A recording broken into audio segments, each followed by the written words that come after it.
What happens to my non-immigrant visa when I apply for an immigrant visa? Hi, I'm Jim Hacking, immigration lawyer practicing law throughout the United States at our offices in St. Louis, Missouri and San Diego, California.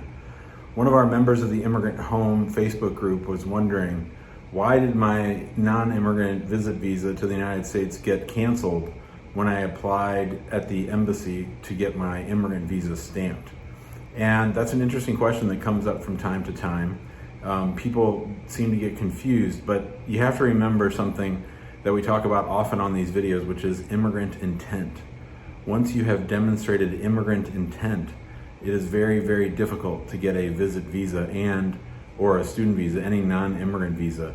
And it can also lead to the cancellation of non-immigrant visas that you have already received. So in this scenario, the person had a multiple entry, several year-long visa that allowed them to come and go to the United States to visit. Their sibling had filed for them for an immigrant visa, and the visa number had finally become current.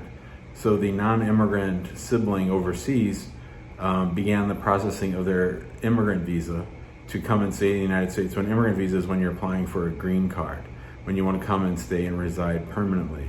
And that's inconsistent with the purposes of a visit visa. Now, this doesn't always make a lot of sense, and as my wife just said to me out on that beach over there, what do they care? Why does the State Department care who's going to come on a visit visa or who has a non-immigrant visa? It really shouldn't matter either way.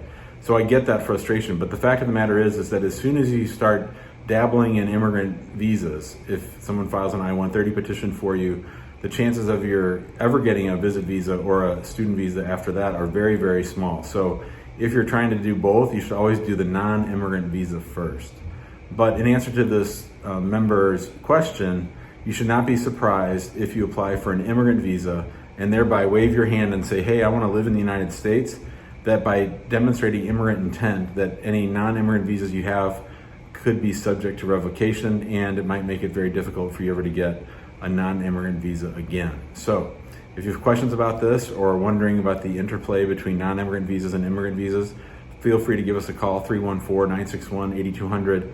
You can email us at info@hackinglawpractice.com. Be sure to join us in our Facebook group, which is called Immigrant Home, the one I just mentioned a little earlier.